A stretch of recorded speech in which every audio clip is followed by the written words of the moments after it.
Hello, everyone, and thank you for supporting Millhouse's channel. This content is made for the Android community.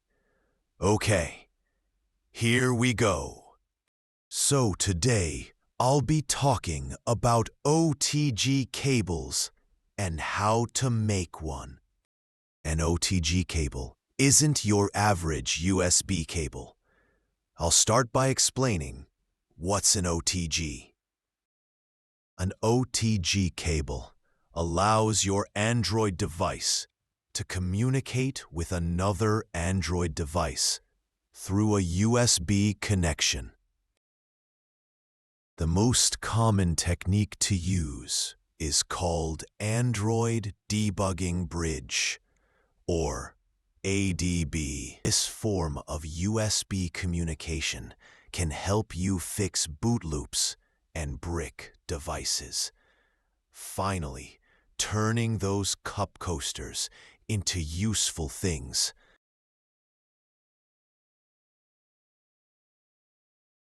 So, if you need to connect an Android to another Android, an OTG cable is what you need. Here's some references. A host refers to the device you're using to fix another device. Target refers to the device you're fixing.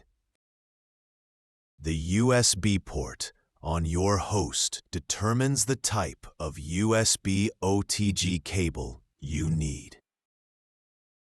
This is what a USB micro port looks like. If your host has this type of USB port, you're watching the right video. This is what a USB-C port looks like. If your host has this USB type, you're not watching the right video.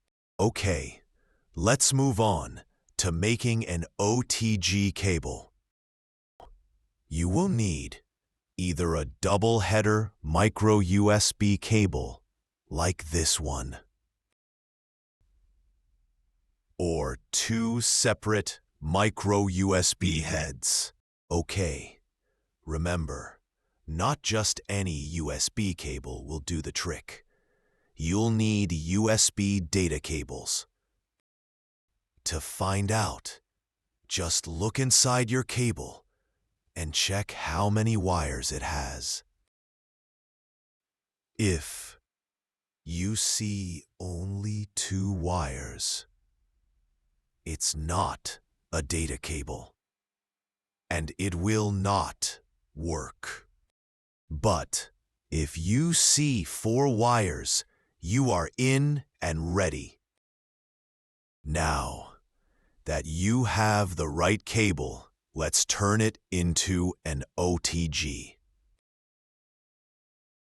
This process is for one side only.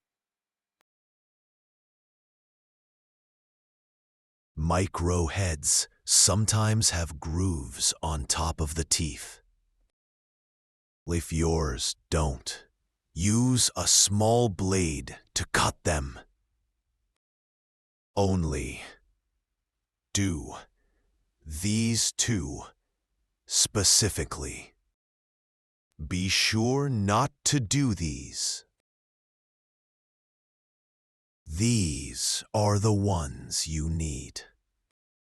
You'll also need a single hair copper wire.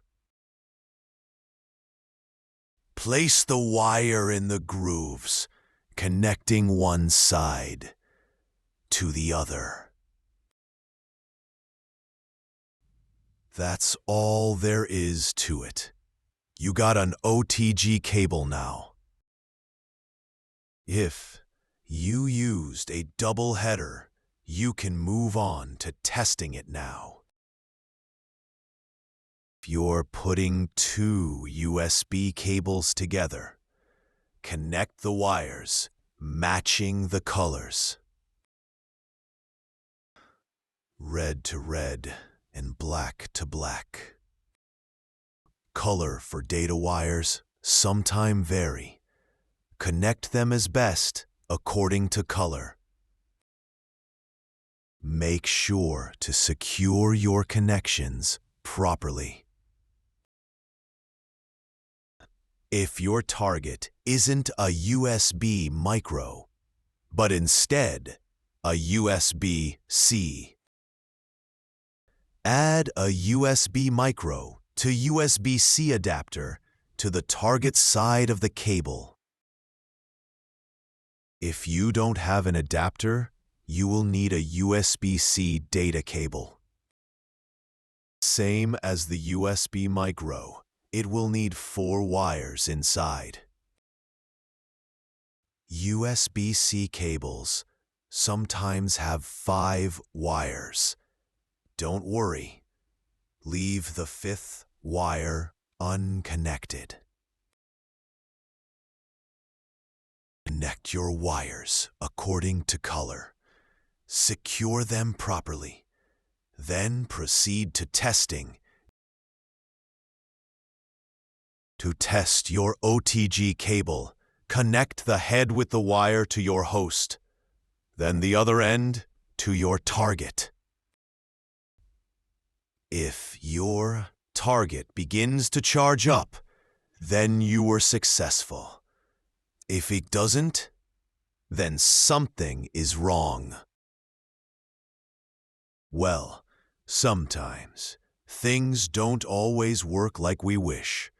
Here's some tips if it's not working. Check the little wire is snugged, or try adding an extra wire. Check the wire connections. Make sure they're secured and firm. Sometimes the USB port are loosen and can cause an issue. You'll know if the charging goes in and out. Wedge a tiny piece of paper to keep a steady connection.